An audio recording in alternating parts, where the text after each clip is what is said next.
Everyone. आज हम लोग बात करेंगे मेंस्ट्रुअल प्रॉब्लम के बारे में। बहुत सारे ऐसे पेशेंट्स होते हैं जो बहुत एंग्शियस होते हैं कि जब उनके बच्चे 14 या 16 साल के लगभग होते हैं और उनको पीरियड्स नहीं होते हैं, मेंस्ट्रुएशन नहीं होता है, तो उनको बहुत एंग्जाइटी होती है कि ऐसी क्या प्रॉब्लम है कि हमारे बच्चों को मेंस्ट्रुएशन स्टार्ट नहीं हुआ है।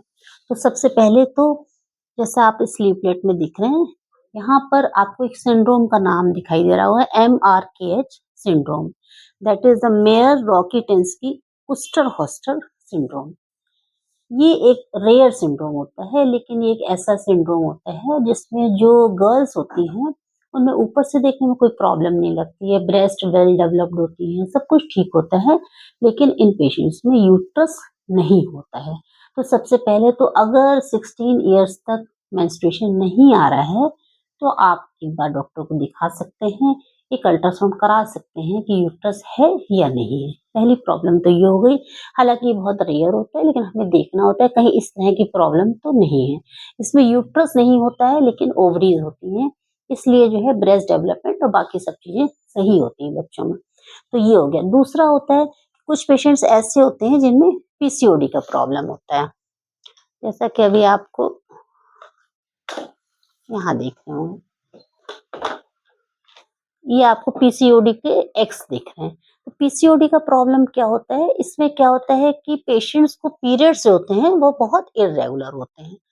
तो पीसीओडी के पेशेंट्स जो होते हैं उसमें ऐसा होता है 3-3 4-4 महीने पेशेंट्स को पीरियड नहीं होते हैं, और यही प्रॉब्लम जो होती है वो हाइपोथायरायडिज्म के भी पेशेंट्स में होती है।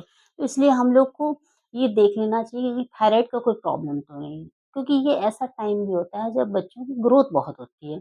तो जो पीसीओडी के फीचर्स होते हैं वो हमारे ओवरलैप करते हैं कि कहीं इनकी जो प्यूबर्टी की ग्रोथ है उसके जैसी सारी चीज़ें होती हैं। लेकिन हमें ये ध्यान रखना होता है कि बच्चे जो हैं वो हेल्दी लाइफ़स्टाइल अपनाएँ, एक्टिव रहें, और शुरू के जो 5 से 7 साल होते हैं उसमें हम लोग को ये देख के कभी वरीड नहीं होना है कि ओवरी का जो पैटर्न है वो पीसीओडी वाला लग रहा है। क्योंकि पीसीओडी में बहुत सारे इमैच्योर एग्स होते हैं जो मैच्योर एग में कन्वर्ट नहीं होते हैं। इससे पीरियड्स जो हैं इर्रेगुलर होते हैं। लेकिन इन बच्चों में ये प्रॉब्लम जो है ये कुछ सालों तक होती है, उसके बाद इन बच्चों में ये प्रॉब्लम ठीक हो जाती है। तो सिर्फ़ पीसीओडी अरेंजमेंट जो है एग्स का, उसको देख के हमें वरीड नहीं होना है। तो पीसीओडी के पेशेंट में इर्रेगुलर मेंस्ट्रुएशन होता है, कभी-कभी बहुत हेवी मेंसेस होता है और कभी-कभी जो है बहुत स्लो, मतलब उनका जो फ्लो होता है बहुत स्कैंटी होता है।